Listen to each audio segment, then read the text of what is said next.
Kawan Hayat semasa belajar di luar negara iaitu Fika mengajaknya untuk menziarahi kubur Elina.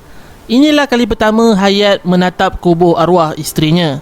Selepas itu, tiba-tiba ada seorang lelaki tua datang kepadanya. Rupa-rupanya orang itu adalah ayah mertua Hayat, iaitu Haji Azli. Secara kebetulan, dia pun datang ke situ untuk melawat kubur anaknya. Kemudian dia menunjukkan pada Hayat kubur arwah isterinya, Basirah.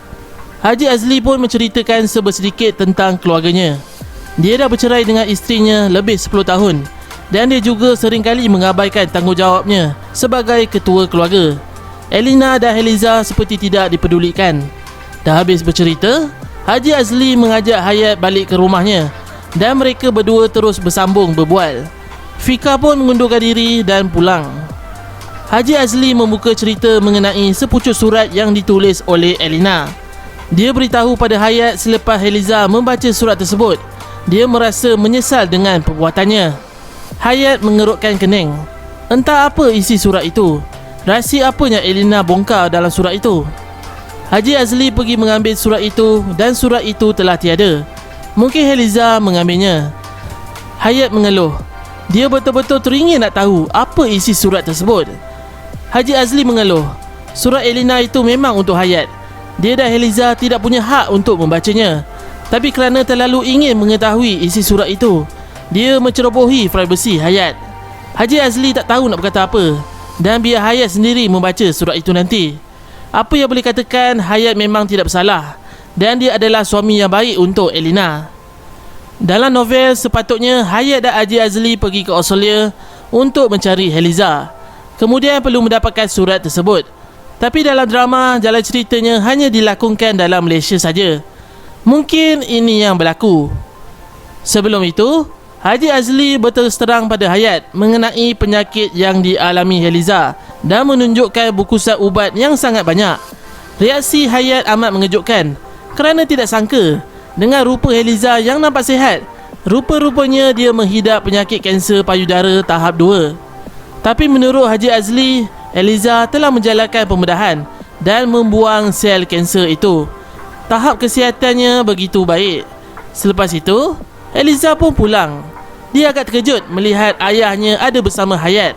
Dia boleh agak apa tujuan Hayat datang ke rumahnya. Ayahnya mesti dah ceritakan apa yang berlaku sebenarnya. Hayat meminta pada Heliza surat tersebut. Dia terkejut Heliza memanggilnya dengan panggilan abang. Entah apa isi surat itu sehingga Heliza memanggilnya abang. Dengan jemari yang terketar-ketar, Hayat membuka sabuk surat itu. Tulisan tangan Elina ditatap. My dearest husband. Eli tinggalkan surat ni kepada Mami. Eli harap surat ni sampai ke tangan abang satu hari nanti. Eli nak abang tahu yang Eli cintakan abang. Eli bersyukur kita ditemukan. Sejujurnya pertemuan kita Eli yang rancang. Ingat tak buku yang kita cari? Buku tu sebenarnya ada 3 buah di library. Eli sorokkan supaya boleh kenal dengan abang. Tahu sangatnya abang sedang cari buku tu. Kenapa Eli buat macam tu? Sebab Eli dah jatuh cinta pandang pertama. Walau Eli tahu yang abang lelaki yang suka bertukar teman wanita, Eli tetap nakkan abang. Sebab Eli sedar Eli pun bukan perempuan baik. Sesuai lah kan? Abang, Eli telah melakukan dosa besar. Eli nak buat pengakuan lebih awal, tapi Eli tahu dia akan merumitkan lagi keadaan. Eli tak nak ganggu perjalanan hidup abang. Kisah abang dengan Din, Eli yang rancang.